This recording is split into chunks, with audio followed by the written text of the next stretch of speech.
gente começa o programa com um tema que eu adoro. Inclusive, já brinquei com a nossa nutricionista que as pessoas têm um certo receio e medo das gorduras. Claro, né, gente? Durante muitos anos, o que mais se falava é que as gorduras, todas elas, eram aí perigosas para a nossa saúde. E hoje, quem assiste Você Bonita diariamente sabe que tem alguns detalhes nessa história para a gente desmistificar. E principalmente entender as quantidades, né? Qual deve ser ali a indicação e a orientação quando a gente está falando dos grupos das gorduras. Hoje, a gente vai falar de gordura insaturada. Quem vem mais uma vez é ela, a nutricionista Laís Murta. Bem-vinda. Tudo bom, Carol? Tudo bem? Obrigada. E você? Bem-vinda sempre. Obrigada. Hoje a gente vai cantar, né? Vamos. A gente comentou ali, porque nós estamos num Terminando basiquinho. o programa aqui, a gente Não é? vai ali cantar. Um coro básico, né? Para esta quinta-feira. E olha, eu vou fazer o seguinte, a gente vai para um rápido intervalo, eu vou dar um tempo para o pessoal de casa mandar perguntas, porque é sempre um assunto interessante. Então, não só que a gente vai discutir as gorduras insaturadas, onde elas estão, mas principalmente, gente, como é que a gente coloca a gordura no nosso dia De uma forma saudável. sem ganhar peso, mas perdendo peso, é possível? Sim, super possível. É isso que a gente vai te contar. Não sai daí, 2 minutinhos a gente tá de volta. De volta com o nosso Você Bonita, hoje recebendo mais uma vez a nutricionista Laís Murta, que está com a gente para falar de gordura insaturada. Para a gente começar, tem um vídeo bem bacana para você dar algumas explicações. E depois a gente vai aí explorar um pouquinho mais as fontes e principalmente, gente, entender por que a gordura pode ser uma aliada e não uma inimiga, certeza. né? Sim. Vamos lá. Explica pra gente então na tela. Bom, então a gente tem que diferenciar que as gorduras, nem todas elas são iguais. A gente tem as gorduras que podem ser consideradas mais saudáveis do que as outras. E isso faz toda a diferença. Então, na imagem a gente mostrou o azeite de oliva e um mix de panqueca, que também tem gordura. Apesar do azeite de oliva ele ser 100% gordura, ele não ter nenhum outro tipo de nutriente, ele é muito mais saudável do que o mix de panquecas, uma vez que ele contém 100% gordura insaturada. Tá. Né? E, basicamente, a diferença entre a gordura insaturada é a cadeia. Então, na cadeia de gordura, na molécula... Que é isso que a gente está vendo. Isso que a gente está vendo, a gente vai ter ali uma estrutura chamada ácido graxo, que é essa cadeia maior. Tá. Né? E isso que vai dizer se essa gordura é uma gordura sólida ou uma gordura líquida. Se ela vai estragar com mais facilidade ou não. Entendi. As gorduras insaturadas, basicamente, elas são gorduras, que vai aparecer já ali no vídeo, que tem duplas ligações. Então, uma gordura, quando tem uma ligação entre os átomos de carbono, a gente diz que é uma gordura saturada. Tá. Quando ela tem duas ligações, a gente diz que é uma gordura insaturada. Entendi. E isso faz toda a diferença, tanto na estrutura química, quanto no efeito fisiológico no organismo. Né? Por isso que a gente não pode generalizar a gordura. Então, quando a gente pensa numa dieta que fala assim, você tem que consumir 30% do seu valor energético através de gorduras. Tá. Você tem aí, dentro desse grupo das gorduras, toda uma classificação, uma diferença entre elas. Então, não dá pra gente generalizar. Então, as gorduras insaturadas, elas podem ser classificadas ainda em monoinsaturadas ou poliinsaturadas, ou seja, tendo uma dupla ligação ou várias duplas ligações. Porém, a gente só tem esta gordura no reino vegetal? Sim. Há pouquíssimos alimentos de origem animal, como ovos, como os peixes de água fria, que são ricos em ômega 3. O ômega 3, ele é uma família que faz parte das gorduras poliinsaturadas. Também vão ter esse tipo de gordura. Mas, predominantemente, a gente encontra nos vegetais. Certo. Né? Então, aqui a gente tem alguns exemplos de vegetais que são ricos nas gorduras insaturadas, tanto as mono quanto as poliinsaturadas. Mas, por exemplo, a gema do ovo, que é onde se concentra a gordura, embora seja uma proteína de origem animal, eu não posso também dizer que, mesmo que ela tenha um pouco de poliinsaturada, seja a mesma de um abacate, por exemplo. Não, ela tem aqui uma composição de gordura saturada. Também, maior, inclusive, que é aquela gordura de cadeia que tem um risquinho só, uma ligação só. Mas também tem uma pequena quantidade de gordura insaturada. Entendi. Né? Mas a maior parte é saturada. Que é do grupo de proteínas de origem animal. Principalmente alimentos de origem animal. Agora que o abacate, ele já é mais rico em gorduras insaturadas, principalmente a monoinsaturada ômega 9, que tem um pouco de ômega 3 também, mas principalmente ômega 9, que é uma gordura extremamente saudável para a parte cardiovascular, por exemplo. Ai, que bacana. Tem um efeito anti-inflamatório. Essas gorduras insaturadas, dependendo do tamanho da cadeia, mas a maior parte delas não é depositada como reserva de energia. Era isso que eu ia te perguntar. Por quê? Por causa do tipo de cadeia. O nosso corpo, ele reconhece a dimensão, vamos dizer assim, tridimensionalmente a molécula. E isso vai dizer se ela vai ser armazenada ou não. Né? Então, as gorduras insaturadas, salvo se você consumir em muito excesso, porque, né, tudo que sobra, uma hora ele vai estocar. Mas dificilmente elas viram gorduras de depósito, como as gorduras de cadeia muito longa, e as gorduras de cadeia muito longa são principalmente as gorduras saturadas. Que interessante, né? Isso, gente. Então, por exemplo, a gente pode dizer que uma gordura insaturada, essa que de origem aí normalmente do grupo dos vegetais, né? Então não é de origem animal. A gente pode dizer que elas cumprem funções antes de serem estocadas? Com certeza, elas têm função estrutural, então vão dar estrutura para uma diversidade de organelas nas células, até a membrana celular. Tá. Nosso cérebro, né? Ele demanda muito na estrutura dos neurônios ali. Então ela é importante para isso também. Produção hormonal também? Produção hormonal. Algumas sim, outras dependem mais da gordura saturada, alguns outros hormônios da gordura saturada, mas também modulação da inflamação, né? Então as gorduras insaturadas, principalmente ômega 3 e ômega 9, que faz parte das gorduras insaturadas, vão ter um efeito principal nas cadeias de inflamação, nas cascatas de inflamação. Então a gente diz que uma dieta mais rica em gordura insaturada vai ser uma dieta mais anti-inflamatória. Perfeito. É claro que existe todo um equilíbrio, né? Quando a gente fala em ômegas, tem que ter um equilíbrio entre o ômega 6, o ômega 9 e o ômega 3. Se houver um desequilíbrio, se houver muito ômega 6, que tem uma característica pró-inflamatória, aí não é legal, né? Mas o ômega 6, ele está mais em óleos vegetais, principalmente os refinados, óleo de soja, óleo de milho. Carne vermelha também? Carne vermelha também, frango, queijos, né? Tá. Geralmente está casadinho com a gordura saturada, entendeu? Na batata frita, enfim, no óleo que a gente usa para cozinhar esses óleos refinados.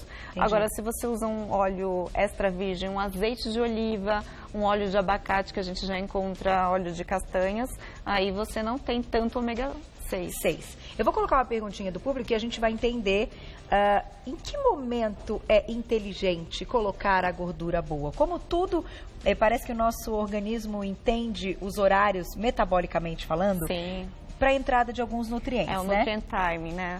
Então a gente vai entender que hora é essa e qual seria a nossa estratégia. Mas antes, perguntinha do público na tela, olha lá. Obrigada, Lívia. Um beijo para você. É recomendável consumir gordura no pós-treino? Então, a pergunta da Lívia eu não sabia, mas ela já está ligadinha aí em alguns momentos do nosso dia. Exato. Eu não recomendo no pós-treino imediato, então vamos pensar ali imediatamente após o treino, até 1 hora após, justamente porque a gente pode atrapalhar um pouco a sinalização, se você estiver querendo ganhar massa muscular, por exemplo, pode atrapalhar essa sinalização de ganho de massa. E, ao mesmo tempo, a gente precisa, naquele momento, ofertar aminoácidos de uma forma rápida para a reconstrução muscular. Então, se você tomar proteína com a gordura, esse aminoácido ele vai demorar mais por causa da digestão. Entendi. Não é que seja maléfico, tudo vai depender da estratégia que está sendo usada, porque a gente tem que considerar todo o dia da alimentação, mas não acredito que seja assim, para a maioria das pessoas, um momento ideal. Nem o pré-treino, né, para a maioria das pessoas também. Também não. Porque ela leva mais tempo para ser digerida, então pode causar algum desconforto gástrico também, não libera energia de uma forma tão rápida. Então, no pós, a estratégia para ganho de massa e até emagrecimento seria um pouco de proteína com um pouco de carboidrato ou só proteína? Para ganho de massa, vamos colocar junto com carboidrato. Para quem quer emagrecer, fica sem comer meia horinha e depois só uma proteínazinha e já tá bom. Era isso que eu ia te perguntar. Quando a gente está falando de gordura e a gente pensa no nosso organismo, vamos lá. Vamos abrir o leque aqui, juntar um pouco do leque com o creque que eu já aprendi nesse tempo. Vamos lá. Falando da parte metabólica, tá? Tá. Quando a gente tem a nossa insulina mais alta, a gente estoca mais gordura. Quando a gente tem a insulina mais baixa e o glucagon mais alto, a gente queima mais gordura. Sim. Certo? Onde é que a gordura entra nessa história? Essa gordura insaturada, ela é uma aliada para a gente baixar a insulina e aumentar glucagon ou não? Nesse mecanismo, ela não vai funcionar tanto, mas ela vai agir no receptor da insulina. Então, quanto mais gordura insaturada benéfica, mais ômega 3, mais ômega 9, a gente melhora a sensibilidade do receptor à insulina. Entendi. Isso vai favorecer a captação da glicose, vai estocar menos gordura. Perfeito. Né? Vai ter então, menos pico e menos açúcar circulante. Exato. Então, vai sobrar menos açúcar para virar gordura de depósito, que é aquela gordura, cadeia longa, saturada. Que é a que ninguém quer. Que é a que ninguém quer. Que é não só esteticamente falando, mas principalmente falando de saúde. Assim, não quer muito, né? Um pouquinho também é importante, Um pouquinho, mas assim, não precisa ser muito. Perfeito. Tem mais perguntinha do público na tela? Olha lá. Obrigada, Tati. Um beijo pra você. Gostaria de saber os benefícios da banha de porco. Passei a usar e estou adorando. Aí a gente já entra, então, em outro tipo de gordura. Que já é gordura saturada. Então, a banha de porco tradicional, ela tem um teor muito maior de gordura saturada, que é aquela gordura que tem uma característica mais pró-inflamatória. Tá. Então, o excesso ele também não é recomendado. Porém, né, a gente sabe que a alimentação do animal vai dizer qual é o teor de gordura, que se vai ter um pouco mais de insaturado ou não. Tá. Os animais que consomem pasto, que são criados soltos, né, breastfeed, vamos dizer assim, eles têm um teor de gordura insaturada, até de ômega 3, maior na gordura. Então, acaba sendo um pouco melhor do que, por exemplo, esses criados em cativeiro, que comem ração à base de cereal, enfim, que vai ter ali uma predominância de gordura saturada. E aí é tudo uma questão de organismo também. Se a pessoa ela já está num estado mais pró-inflamatório, ficar se entupindo de gordura animal, manteiga, banha de porco, de repente não é interessante. Mas é uma pessoa saudável, que vai consumir uma quantidade pequenininha. Só para dar um sabor, só para dar um né? sabor. Um fundinho de panela. Exato, aí não tem problema, que vai ser uma quantidade muito pequena. Eu vou colocar mais uma perguntinha do público e a gente vai falar então a respeito do horário, que pode ser uma estratégia bacana no dia. E, fechando, claro, vamos falar um pouquinho das fontes para a gente não confundir onde está o quê. Vamos lá, tem mais perguntinha do público na tela. Obrigada, Clélia. Um beijo pra você. O azeite, quando aquecido, perde suas propriedades nutricionais mesmo? Como é que é essa história? Na verdade, isso é um grande mito, né? Só se a gente usar o azeite em uma temperatura muito alta por muito tempo. Ele vai ficar horas aquecendo, aí a gente começa a ter uma desnaturação ali dos ácidos graxos, aumenta um pouquinho a proporção da gordura saturada. Mas ninguém fica horas cozinhando azeite, é uma coisa rápida. O que pode acontecer no aquecimento do azeite, a gente perder alguns compostos bioativos, que são mais voláteis. Mas aí não é a estrutura da molécula em si que está sendo modificada. Então não vira saturado. Não vira saturado assim com tanta facilidade. Então, assim, para só fazer aquele refogado rapidinho, não tem o menor problema. Mas principalmente para um tempero de salada, para acrescentar no final, no pós. Se acrescentar no final, a gente preserva os compostos antioxidantes, anti-inflamatórios, que são voláteis, né? Que são, vamos dizer assim, alguns ácidos. Então, a gente acaba tendo os dois benefícios, da gordura insaturada mais desses compostos bioativos. Muito bom. Vamos colocar na tela, então, quantidade. E aí? Tem limite? A gente está falando de gordura boa, é bacana para o organismo, mas 44 gramas... Aqui considerando uma dieta padrão de 2.000 calorias, então essa quantidade ela vai variar de acordo com a necessidade energética de cada pessoa. Então, se você tiver que comer menos, então essa quantidade obviamente vai ser impactada. E também, se você está trabalhando com uma estratégia mais low carb ou não, né, a gente sabe que reduzindo um pouco o teor de carboidrato a gente tem que subir um pouquinho o aporte de gordura, mas em média, em geral, 20% das gorduras ingeridas tem que ser gorduras insaturadas, mono e poliinsaturadas. Só para a gente ter uma ideia, então, que a gente tem algumas fontes, né, das oleaginosas que você colocou, tem até uma barrinha de chocolate aqui. Com alto teor de cacau. O cacau, ele é fonte das gorduras insaturadas, muito rico em ômega 9 também. Então, assim, ele tem vários benefícios, ninguém precisa parar de comer chocolate. É claro que é calórico. Toda a gordura é calórica. Tem que contabilizar, não dá para também perder a mão nisso, né? Mas é uma fonte interessante. As castanhas, as oleaginosas todas, castanha do Pará, amêndoas. As sementes que eu gosto muito de usar, que elas são menos alergênicas, então pode ser uma opção também.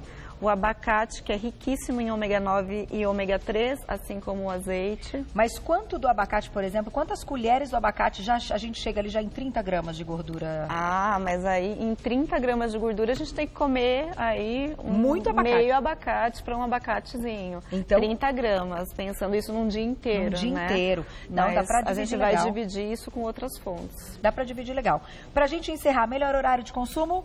Gosto muito da gordura antes de dormir, que ajuda a manter a insulina baixinha e a gente acorda seco no dia seguinte.